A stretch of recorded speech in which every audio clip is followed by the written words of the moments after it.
आज दुनिया में इंटरनेट हर किसी के पास है और हर कोई इंटरनेट पे हर चीज सर्च कर रहा है। और पब्लिक इंटरनेट से ही जुड़ा हुआ पर उससे एकदम अलग है डार्क वेब, जिसको डीप वेब भी कहते हैं। अगर आपको डार्क वेब के बारे में कुछ नहीं पता तो बहुत अच्छी बात है, पर इस वीडियो के लिए मैं आपको थोड़ा सा समझा देता हूँ कि जो हम लोग यूज़ करते हैं इंटरनेट, वो एक पब्लिक इंटरनेट होता है जिस पे हम सब कुछ करते हैं। मतलब शॉपिंग करते हैं, मूवीज़ देखते हैं, फेसबुक चलाते हैं, इंस्टाग्राम चलाते हैं, लोगों से बात करते हैं, व्हाट्सएप चलाते हैं। वो सब चीज़ें हमारी जो पढ़ाई लिखाई से लेकर हर कुछ डेली काम आती हैं, वो है हमारा पब्लिक इंटरनेट। और उसी से काफ़ी ज़्यादा अलग है हमारा डीप वेब। वहाँ पे जो चीज़ें होती हैं वो कोई भी नहीं चाहता कि कभी उनके साथ हो। तो अगर आपको ये वीडियो या इस बात को सुन के ऐसा लग रहा है कि अभी जाके मैं डीप वेब या डार्क वेब सर्च करूँ, तो बिल्कुल भी मत करना, क्योंकि इस समय जब आप ये वीडियो देख रहे हो ना, डार्क वेब पे कोई कहाँ, कब, कैसे, किससे और किस तरह से आपको मार सकता है, ये आप सोच भी नहीं सकते। और आज की हमारी वीडियो उसी से रिलेटेड है।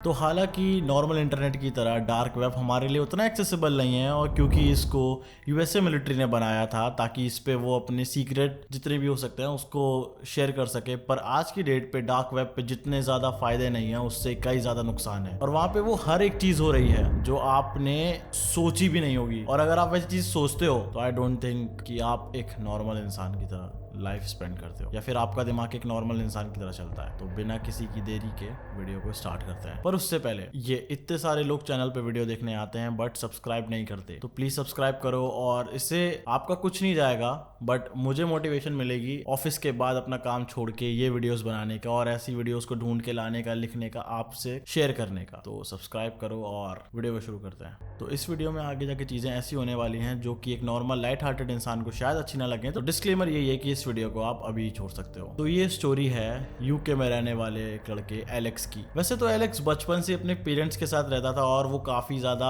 वेल स्टेबल था, उसकी फैमिली काफी रिच थी, जिसकी वजह से वो ईस्टर्स पे और बाकी सारे फेस्टिवल्स पे जो कि उसके यहाँ होते हैं, उस पे एक ट्रैकिंग और हंटिंग गेम रखता था जिसमें वो अपनी फैमिली के साथ जाता और गिफ्ट्स ढूंढता। और ईस्टर एग में उसको अपनी फैमिली के द्वारा छुपाए गए गिफ्ट्स को ढूंढना हुआ करता था। और उसका बचपन से लेके अभी तक सारी चीजें ऐसी ही चलती हुई गई हैं। पर वो बड़ा हो जाता है, जॉब वो उसकी लग जाती है, पर उसकी लाइफ में वो ईस्टर एग वाला चीज अभी भी चलता हुआ चला जा रहा था। और नॉर्मली उसकी लाइफ बहुत बढ़िया चल रही थी, पर उसको कुछ एक्स्ट्रा की जो चाहत थी, वो एक ऐसी जगह ले जाने वाली थी जहां उसने कुछ भी नहीं सोचा था। तो नॉर्मल इंटरनेट से पक के अपने ऑफिस लाइफ के बाद एलेक्स टॉर ब्राउजर पे डीप वेब में जाने की कोशिश करना शुरू कर देता है। और वहां पे वो पहुंच भी जाता है जहां पे उसको कुछ ऐसी चीजें मिलती हैं जो कि उसके हिसाब से कॉमन होती हैं, जिसमें कई सारे कॉम्पिटिशन्स भी उसमें होते हैं जिसमें लोग इंडिविजुअली पार्ट लेते हैं, पर किसी की भी आईडी ओपन नहीं होती है, ऐसा टॉर वेब बोलता है। बट इस वीडियो में जो होने वाला है वो एलेक्स ने भी नहीं सोचा होगा। तो नॉर्मली डीप वेब पे एलेक्स सर्फ कर रहा होता है और वहाँ पे उसका एक ग्रुप बन जाता है जहाँ पे उसको कॉम्पिटिशन्स करने होते हैं, ऑनलाइन कॉम्पिटिशन करने होते हैं। और वहाँ पे उसके दो दोस्त बनते हैं, जिसमें से एक का नाम लुइस होता है और दूसरे का नाम रॉबी होता है, जो कि उसको डीप वेब पे ही एक कॉन्टेस्ट के द्वारा उसकी टीम में आके मिले थे। धीरे धीरे उनकी बात होती है, वो सब नॉर्मली बात कर रहे होते हैं, ऐसे कॉम्पिटिशन में पार्टिसिपेट करते चले जाते हैं और उनकी दोस्ती और गहरी होती चली जाती है। और वहाँ से उनका ग्रुप जो 3 लोग का होता है, वही ग्रुप बढ़ते बढ़ते 20, 25, 30 लोगों का हो जाता है। और अभी भी वो डीप वेब पे हल्के फुल्के कॉम्पिटिशन एंजॉय कर रहे होते हैं, जीतते हैं, हारते हैं, सब कुछ नॉर्मल चल रहा होता है। पर एक दिन एलेक्स के पास एक मेल आता है, जिस मेल में लिखा होता है कि Alex, hi, we know you are a good player और हम चाहते हैं कि you will play the game we want you to play. तो एलेक्स रॉबी और लुइस के साथ मिलके बात करके ये कंफर्म करता है कि उनको वो गेम खेलना है कि नहीं खेलना है, क्योंकि अभी तक उनके सारे गेम ऑनलाइन हो रहे होते हैं, वो अपने अपने घर से, अपने अपने ऑफिस से काम कर रहे होते हैं, पर ये गेम उनको लाइव लोकेशन पे खेलना होता है। तो उन तीनों की बात मान के फाइनली वो एक्साइटेड होके उनको यस कर देते हैं। फिर एक और मेल आता है कि are you sure you want to do it because the result will change your life. पर एक्साइटमेंट में तीनों लोग वापस से यस लिख देते हैं। तो उसी के कुछ दिन बाद सडनली रात को 3 बजे, मतलब सुबह 3 बजे, उन तीनों के घर के पास एक एक ट्रक आता है और उस ट्रक पे अजीब से साइंस बने होते हैं। ट्रक एकदम डार्क होता है और ब्लाइंड फोल्ड करके सबसे पहले एलेक्स को उसमें बैठाया जाता है और एलेक्स को लगता है कि मतलब ये गेम है तो मुझे ऐसे क्यों लेके जाया जा रहा है। मतलब उसको ट्रक में से धक्का दे दिया और उसके घर के पास वाली रोड उतनी अच्छी नहीं थी तो उसको धचकियां पता चल रही थी, मतलब सड़क के गड्ढे पता चल रहे थे। तभी उसको दो लोगों की बात करने की आवाज़ आती है। जब वो उन बात को सुनता है तो उसे लगता है कि ये आवाज़ तो मैंने अपने इंटरनेट डीप वेब पे तो मेरे दोस्त हैं उनके साथ बात करके ऐसी आवाज़ आती थी। तब वो पूछता है कि लुइस क्या ये तुम हो? तो उधर से लुइस बोलता है कि एलेक्स क्या ये सच में तुम हो? और जब वो दोनों बात कर रहे होते हैं तो उनको पता चलता है कि लुइस, एलेक्स और रॉबी, उन तीनों ने जो हाँ किया था, उन तीनों जो कि दुनिया के किसी अलग अलग कोने में होते हैं, उनको एक ट्रक के अंदर रात में 3 बजे कहीं ले जाया जा रहा होता है। तो वो लोग काफी देर तक ट्रक में रहते हैं, अप्रोक्सीमेटली 3 से 4 घंटे उनको आंख ब्लाइंड फोल्ड करके कहीं ले जाया जाता है, जिसमें से वो बात करते करते सो जाते हैं। और जब वो ट्रक रुकता है और वो उतरते हैं उसके बाद तो वो देखते हैं कि एक साइड पे तो पहाड़ है, एकदम अजीब सा जंगल टाइप का है, और दूसरी साइड पे एक वेयर हाउस बना हुआ है जो कि उस पहाड़ के पास बनाने के लिए पॉसिबल ही नहीं था। और उस पहाड़ के एकदम एंड पे इतना बड़ा वेयर हाउस बना है जिसको देख के लगता है कि इसमें जिसने पैसे डाले होंगे वो बहुत ज्यादा अमीर होगा। तो वो लोग अंदर पहुंचते हैं, वहां पे उनके रिसेप्शन मिला होता है जिसमें एक बोर्ड लगा होता है और एक औरत बैठी होती है रिसेप्शनिस्ट बन के। तो वो बोर्ड पे उनकी नजर जाती है और उसमें लिखा होता है कि team number 1 room number 4 880 points, team number 2 room number 3 220 points. ऐसे करते करते 3 4 5 टीमों के नाम लिखे होते हैं जिसमें से 5th टीम अभी भी पेंडिंग में होती है, मतलब उनका गेम और रूम नंबर चल रहा होता है। तो वो रिसेप्शनिस्ट उनसे पूछती है कि एक बार और कि क्या तुम तीनों रेडी हो इस गेम को खेलने के लिए, क्योंकि इस गेम के बाद तुम्हारी जिंदगी बदल जाएगी। तो वो थोड़ा सा हटपटाते तो हैं पर एक्साइटमेंट के मारे वो तीनों लोग हाँ कर देते हैं और गेम शुरू हो जाता है। तो रिसेप्शनिस्ट उनको पहले रूम में भेजती है और उनको रूल बताती है कि तुम्हारे पास हर रूम से पार करने के लिए 5 मिनट होंगे और जब तक तुम ये 10 रूम पार नहीं करोगे तो तब तक तुम्हें जीता हुआ घोषित नहीं किया जाएगा। तो तुम्हें तुम्हारे दोस्तों के साथ इन रूम को 5 मिनट के अंदर क्लियर करना है, उनको पास करना है अगले रूम में जाने के लिए, वरना जो तुम्हारे साथ होगा उसके जिम्मेदार सिर्फ और सिर्फ तुम होगे। तो वो लोग पहले रूम में जाते हैं। पहले रूम को वो देख के ऐसा लगता है कि वहाँ पे एकदम कांच की दीवारें हैं और उसमें व्हाइट कलर की लाइट जलती है, पर सडनली टाइमर स्टार्ट हो जाता है और उसकी लाइटें रेनबो के कलर में चेंज होना शुरू हो जाती हैं और उनके हाथ में एक ऐसा क्रिस्टल होता है जिसकी वजह से वो देख पाते हैं, क्योंकि स्पेक्ट्रम बनता है लाइट से, रेनबो वाली लाइट से, और वो पढ़ रहे होते हैं। तभी लुइस के दिमाग में एक बात आती है कि टाइमर शुरू हो गया है, हमें इसको सॉल्व करके आगे बढ़ना है, शायद यही हमारा पजल है। तो जब वो लोग थोड़ी देर गौर से देखते हैं, 1 मिनट निकल जाता है घड़ी में, तब वो लोग लगते हैं कि ये रेनबो के उसमें चल रही है, तो क्या पता कि वो जो कोड है वो हमारा रेनबो के उसमें तो नहीं है, मतलब वेब और तो नहीं है, violet, indigo, blue, green, yellow, orange, red. तो लुइस का जो तुक्का होता है वो सही निकलता है और वो पहले रूम से इजीली निकल जाते हैं। वहां से उनका जो कॉन्फिडेंस होता है वो बहुत ज्यादा बूस्ट हो जाता है, मतलब उनको लगता है कि 10 में से 1 रूम तुमने पार कर दिया और पता नहीं इसके एंड में हमारे लिए क्या रिवॉर्ड होगा और हम क्या जीत के जाने वाले होते हैं। अब वो लोग सेकंड रूम में जाते हैं जिसके अंदर लिखा होता है कि अब तुम जब जो भी गलती करोगे उसकी तुम्हारी पेनल्टी कटेगी। और वहां पे भी सेम पहले रूम की तरह ही 5 मिनट का टाइमर लगा होता है जो कि उनको स्टार्ट करना होता है और उस रूम को पार करना होता है। पर जब वो उस रूम के अंदर पहुंचते हैं तो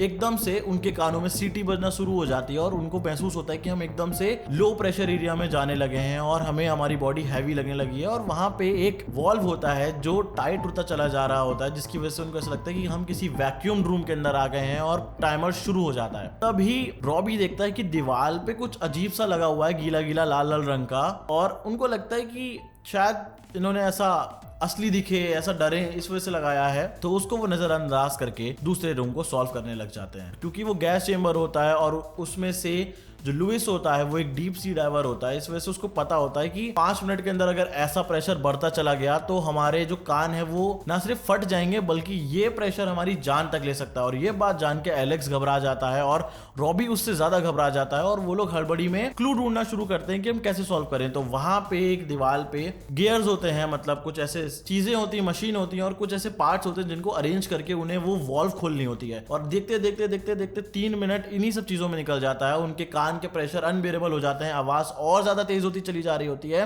और एलेक्स जो होता है वो अनकॉन्शियसनेस की तरफ बढ़ता चला जा रहा होता है। पर जैसे तैसे वो लोग आखिरी के 2 मिनट में उनको अरेंज करके, सारे पार्ट्स को अरेंज करके वो वॉल्व खोल देते हैं। और तब उनको पता चलता है कि वो जो दीवार पे लाल लाल रंग लगा है ना, वो पेंटिंग के लिए नहीं है बल्कि वो सच में किसी का खून है। और यहाँ से उनको फर्क दिखना शुरू हो जाता है। अब वो 3rd रूम में पहुंचते हैं और वहां से उनको एक आवाज आती है कि तुम लोग ने 2 रूम में बहुत अच्छा किया और इतनी जल्दी सॉल्व कर लोगे इसकी हमें उम्मीद नहीं थी। इस वजह से एज अ रिवॉर्ड हम तुम्हें 10 मिनट देते हैं आराम करने के लिए, क्योंकि तुम इतने हाई प्रेशर एरिया से आए हो तो तुम्हें 5-6 मिनट तो लग ही जाएंगे अपने ईयर्स को सही करने में, अपने बैलेंस को सही करने में। तो रॉबी कहता है कि नहीं, हमें ये गेम नहीं खेलना है, हमें जाना है यहाँ से।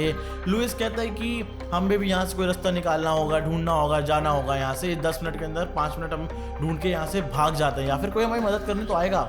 और एलेक्स कहता है कि क्या तुम लोग इतने बेवकूफ़ हो गए हो? अगर वो ऐसी फैसिलिटी बना सकते हैं, हम सबको यहाँ ला सकते हैं, तो क्या वो हमें वापस पकड़ नहीं सकते? या उन्होंने नहीं सोचा होगा कि हम ऐसा कर सकते हैं? तो वो लोग टाइम वेस्ट बिना करे, बिना रेस्ट करे, अपने 10 मिनट का रेस्ट करे बिना वो गेम शुरू कर देते हैं। फिर वो आवाज़ उनको बोलती है कि क्या तुम श्योर हो कि इस गेम के एंड में जो रिवॉर्ड होगा वो तुम्हारी ज़िंदगी बदल देगा? तो वो लोग डरे हुए बट एक्साइटेड कहते हैं कि हाँ, जितनी जल्दी पार हो सके यहाँ से बाहर निकलना है। और वो तीसरे रूम में पहुँचते हैं और वहाँ जैसे ही लाइट जलती है उनको दिखता है कि ये तो हूबहू एक स्कूल क्लासरूम जैसा है, जहाँ पे एक वाइट बोर्ड है, कुछ चेयर्स हैं और वाइट बोर्ड पे अंधेरा है।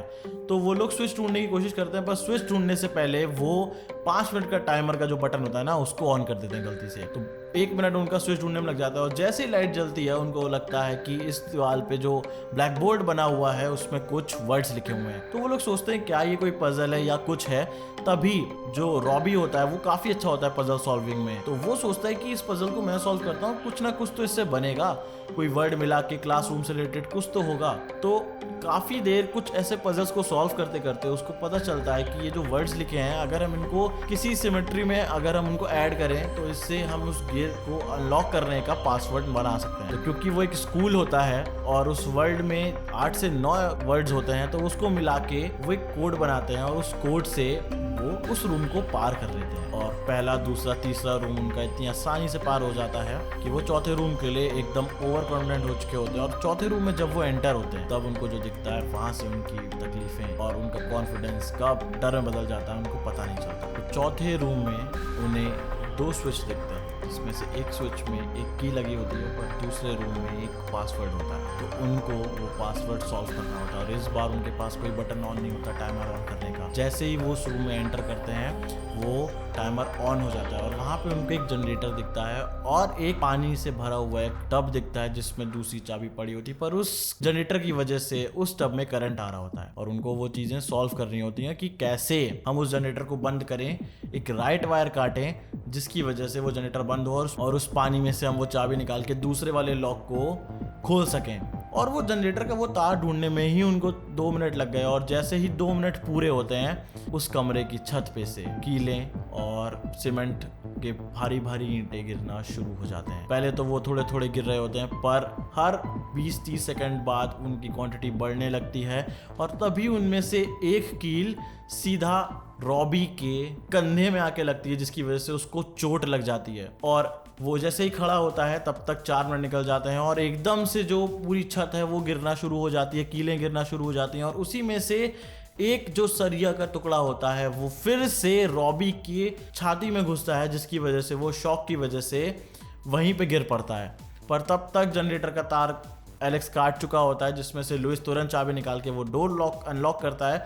पर जब तक वो दौड़ते हुए 5वें रूम की तरफ जाते हैं तब तक इतना ज़्यादा चीज़ें गिरने लगती हैं कि एलेक्स और लुइस को भी काफ़ी चोट लग जाती है और वो लोग ना चाहते हुए भी रॉबी को उसी रूम में गिरती दीवार के नीचे छोड़ के 6th रूम में पहुंच जाते हैं। अब जो कहानी मजे मजे में शुरू हुई थी, 3 इंटरनेट पे मिले हुए दोस्त जिन्होंने डार्क वेब पे एक गेम को हाँ बोली थी, उनमें से एक जिंदा है, मर गया, उन दोनों को कुछ भी नहीं पता और उनका प्रेशर और टेंशन बढ़ना शुरू हो जाती है जिसमें से एलेक्स अपने आप को काम करने की कोशिश करता है पर लुइस पागल होने लगता है। वो अपने आप को मारना शुरू करने लगता है कि मैंने क्यों ये गेम खेला, मैं क्यों इस जगह पे आ गया। और वो टाइमर जो है ना उनको ध्यान से बाहर निकल जाता है और वो टाइमर चलने लगता है। पर जैसे ही वो थोड़े से ध्यान में आते हैं उनको दिखता है कि उस छठे रूम के बीच में एक गहरा पर पतला कुएं टाइप का गड्ढा है और वो ऊपर देखते हैं उनको कुछ नहीं दिखता। इसका मतलब है कि वो अगला जो क्लू है उनको उस कुएं के अंदर ही जाके निकालना है। तो क्योंकि एलेक्स क्लॉस्ट्रोफोबिक होता है, मतलब उसे पतली और अंधेरी जगहों से डर लगता है, इस वजह से वो कहता है कि मैं नहीं जा पाऊंगा इसमें, या तो मैं मुझे मार दो या फिर मैं इसमें नहीं जा पाऊंगा। तो ये बात सुन के लुइस एग्री कर जाता है और जैसे ही वो अपने पैर उस गड्ढे के अंदर डालता है तो वैसे उसको पता चलता है कि वो पानी इतना ठंडा है कि उसके शरीर की आत्मा लिटरली छोड़ने वाली होती है उसे। और जैसे ही उसने उसके अंदर पैर डाला, पानी को पता चला और वो समझ गया कि ऊपर जब कुछ भी नहीं है तो इसका मतलब है कि उसको उस पानी के अंदर जाना होगा। क्योंकि वो डीप सी डाइवर है तो उसकी ब्रेथ 2 से 3 मिनट वो होल्ड कर सकता है। तो वो पहले लंबी सांस लेता है, थोड़ा सा नीचे जाता है, पर ठंडे पानी की वजह से उसकी ब्रेथ टूट जाती है और वो ऊपर आ जाता है। पर एलेक्स उसको कहता है कि अगर तुम ये नहीं करोगे तो हम दोनों मारे जाएंगे, तो कोशिश करनी हमारी बहुत ज़रूरी है। तो जब दूसरी सांस लेके लुइस अंदर जाता है और अंदर चला जाता है, 1 मिनट उसको ऐसा लगता है कि हो गए हैं। नीचे जाके उसको एक लेवर दिखता है जिसको वो खींचता है, तो ऊपर लाइट जल जाती है कमरे में और वो पानी और बढ़ना शुरू हो जाता है, जो उसकी वजह से वो समझ लेते हैं कि अब इस पानी के लेवल से हमें निकलना है। तो जब वो पानी बढ़ना शुरू होता है, ऊपर लाइट जल जाती है, तब एलेक्स बताता है कि देखो हमारी जो सीलिंग है उसमें एक गेट है, तो जैसे जैसे पानी बढ़ता जाएगा हम पानी में तैर के ऊपर दूसरे रूम में चले जाएंगे। पानी बढ़ता है, 6 रूम से वो पार करके 7th रूम में आ जाते हैं। तो 7th रूम में जैसे वो चढ़ के ऊपर फ्लोर पे आते हैं, उनको दिखता है कि सामने एक गेट है नॉर्मल सा, और लेफ्ट साइड की दीवार पे एक हैंड स्कैनर जिस पे लुइस हाथ रखता है और वो दिखता है कि वो गेट खुल गया। पर जैसे वो हाथ हटाता है वो गेट बंद हो जाता है। लुइस वापस से हाथ रखता है उस सैंपल में और वो गेट फिर से खुल जाता है, पर जैसे हाथ हटाता है वो गेट वापस बंद हो जाता है। तो उसका मतलब वो समझ जाते हैं कि ये स्कैनर को किसी को पकड़ के रखना पड़ेगा ताकि वो गेट खुला रहे। और तभी वो देखते हैं कि टाइमर शुरू हो चुका होता है और उसमें से 1 मिनट हो जाता है, और तभी उस गेट के आगे एक मेटल की वॉल धीरे धीरे नीचे आना शुरू हो जाती है। तभी ऊपर सीलिंग में से एक और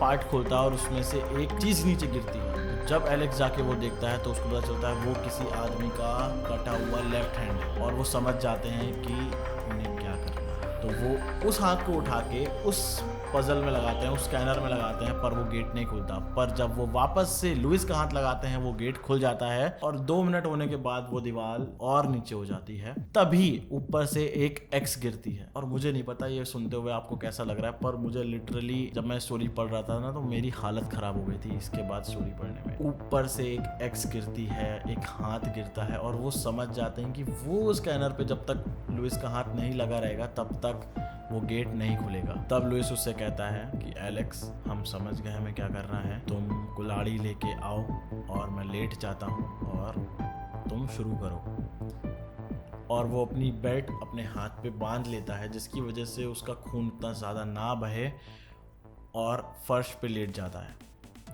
और तभी एलेक्स उस कुल्हाड़ी से उसका लेफ्ट हैंड काटना शुरू कर देता है, और जैसे ही वो पहली कुल्हाड़ी मारता है लुइस की तेज चीख निकलती है जिसकी वजह से उसकी आवाज़ चली जाती है। 1 नहीं, 2 नहीं, 3 नहीं, पूरे 25 से 30 बार कुल्हाड़ी मार मार के तब एलेक्स लुइस के हाथ को उसकी बॉडी से अलग करता है, और जैसे ही उसको उठा के उस दीवार पे लगाता है वो गेट खुल जाता है। तब खून बहने की वजह से लुइस एकदम पावरलेस हो जाता है, तो एलेक्स उसको खींचते हुए अपने कंधे पे 7th रूम से 8th रूम पे लेके जाता है। और जैसे ही वो 8th रूम पे पहुंचते हैं तो उनको सामने जो अगला रूम है वो सेम टू सेम रूम उन्होंने वीडियो कॉल पर रॉबी का देखा था, क्योंकि उसमें हर तरफ मूवी पोस्टर लगे हुए थे, हर तरफ फिल्म के पोस्टर और स्टैचूज के पोस्टर और एक्टर्स के पोस्टर लगे हुए थे। और 8वें रूम में वो देखते हैं कि उन्हें तो ये रूम कहीं कहीं देखा हुआ लगता है। तब उनको याद आता है कि ये तो हमने वीडियो कॉल पे रॉबी का रूम देखा था, और वहाँ पे एकदम same to same movie posters लगे हुए थे, सेम जैसे ही रॉबी को पसंद है पिक्चर देखना वैसे ही वहाँ पे सेम रेप्लिकेट कर रखा होता है उन्होंने। तब वो समझ जाते हैं कि क्या ये लोग हमारी लाइव्स देखते थे, या फिर उन्होंने हमारा सिस्टम हैक कर रखा था, या फिर ये हमारे घर आते थे हमारे पीछे, जिसको भी उन्होंने मेल पे हाँ करी थी। उनको एक पजल दिखता है जिसमें 4 वर्ड का कोड लिखा होता है। तो क्योंकि रॉबी को मूवीज़ पसंद थी और वहाँ पे पोस्टर्स भी पुरानी मूवी के लगे थे, तब एलेक्स मरी हुई हालत में, मतलब एकदम खून बह रहा उसका, और वो कहता है कि तुम्हें ये पासवर्ड डालना होगा, हम कुछ देखते हैं। क्योंकि बहुत इजी था कि वो मूवी से रिलेटेड कुछ आंसर है, पर मुश्किल ये था कि रॉबी को हर मूवी उतनी अच्छी लगती थी जितना उसकी फेवरेट मूवी से अच्छी लगती थी। पहले ट्रायल पे वो पासवर्ड डालते हैं और वो पासवर्ड गलत निकल जाता है, तो उनका 1 मिनट कम हो जाता है एज अ पेनल्टी। दूसरी बार वो समझ जाते हैं कि अगर हम गलत पासवर्ड डालेंगे तो हमारा 1 मिनट कम हो जाएगा, और अगर मिनट कम हुए तो हम दोनों ही अब तो यहाँ मारे ही दिए जाएंगे 8वें रूम में। तो दूसरी बार वो सोचते हैं कि जो रॉबी है उसकी फेवरेट मूवी द गॉडफादर थी, तो वो उस पे 1972 जब गॉडफादर रिलीज होने वाली थी उसका पासवर्ड डालते हैं, और लक बाय चांस उनका सेकंड पासवर्ड सही निकलता है और वो डोर खुल जाता है। तब वो लोग 8वें रूम से 9th रूम पे जाते हैं। और वहाँ पे और 9th रूम में जैसे ही वो एंटर करते हैं उनको दिखता है कि वहाँ पे एक फायर प्लेस है जिसमें आग लगी हुई है। दो एकदम सेम टू सेम रूम के सेक्शन है, जिसके एक साइड पे जैसा सोफा है वैसा ही सोफा दूसरी साइड पे भी है, पर दूसरी साइड पे इस बार उनको एक आदमी दिखता है जिसका सेम हाथ कटा होता है जैसा कि अभी लुइस का हाथ कटा है, और वो समझ जाते हैं शायद वो हाथ उसी का है जो इससे पहले खेल रहा था, मतलब जो टीम 5 थी जिसको हमने बाहर पेंडिंग में देखा था, ये वही आदमी। तब वो उसके पास जाते हैं और दूसरे सोफे पे वो एलेक्स जो होता है वो लुइस को बैठा देता है और देखता है कि जो सामने आदमी है जिसका हाथ कटा हुआ है उसके हाथ में एक पर्चा होता है जिसमें वो लिख के रखता है कि हे द नेक्स्ट टीममेट, मुझे लगता है कि तुमने यहाँ तक सक्सेस हासिल कर ली है, तो मैं तुम्हारा काम आसान कर देता हूँ कि अगले रूम में जाने के लिए तुम्हें कुछ नहीं करना है, but you have to kill someone to go into the final room, और अगर तुम ऐसा नहीं करते हो तो तुम भी फंसे रह जाओगे। और क्योंकि जब मैंने गेम शुरू किया था तब मेरे पास मेरे टीममेट थे, पर जब मैं इस 9th रूम में आया तब मुझे यहाँ किसी को छोड़ के जाने के लिए मेरे पास टीम ही नहीं थी, तो मेरा सफ़र यहीं ख़त्म हो गया क्योंकि मेरे दोस्त मेरे टीममेट्स मुझसे पहले ही मर चुके थे और मेरा जीतना अब उनके ऊपर था, पर यहाँ तो मैं अकेले रह गया। तो ये सोच के एलेक्स रोना शुरू कर देता है कि जिस दोस्त ने उसके लिए हाथ कटवा लिया क्या वो उसको यहीं छोड़ जाए, पर एक तरफ वो ये भी सोचता है कि उसकी हालत जिंदा रहने लायक नहीं बची है, और लुइस भी उसको कह रहा होता है कि मुझे छोड़ दो। मेरी हालत में कहता है कि मेरा कुछ नहीं होगा, तुम आगे बढ़ो, मुझे यहीं छोड़ दो, मेरा समय आ गया है। पर एलेक्स को तब भी कहीं ना कहीं लगता है कि ऐसी हालत में उसको ये बताना कि तुम्हें मरना पड़ेगा ताकि मैं जी सकूं, वो सही नहीं समझता है और इनडायरेक्टली बिना उसे बताए रूम नंबर 10 में चला जाता है। और जब वो रूम नंबर 10 में जाता है उसको लगता है अंदर अंदर कि फाइनली अब मैं फ्री हूँ, मैं जीत गया हूँ। तब एक बोर्ड उसके सामने आता है, उसमें लिखा होता है कि congratulation Alex, you have won, but your gift is that we are giving you your life outside of this room, but you have to live with the regret of killing and leaving your friends behind for your own victory। मतलब कि तुम जीत तो गए हो पर उसकी कीमत तुम्हें जिंदगी भर जीने नहीं दी। आज हम तुम्हारी जान छोड़ देते हैं, पर क्या तुम जी पाओगे इस कलंक के साथ, इस चीज़ के साथ। और जब वो उस जगह से बाहर निकलता है तो उसको पूरे 8 घंटे लगते हैं एक उस जगह तक पहुंचने में, उस जंगल से जहां पे उसको पहला आदमी या पहला घर दिखता है। और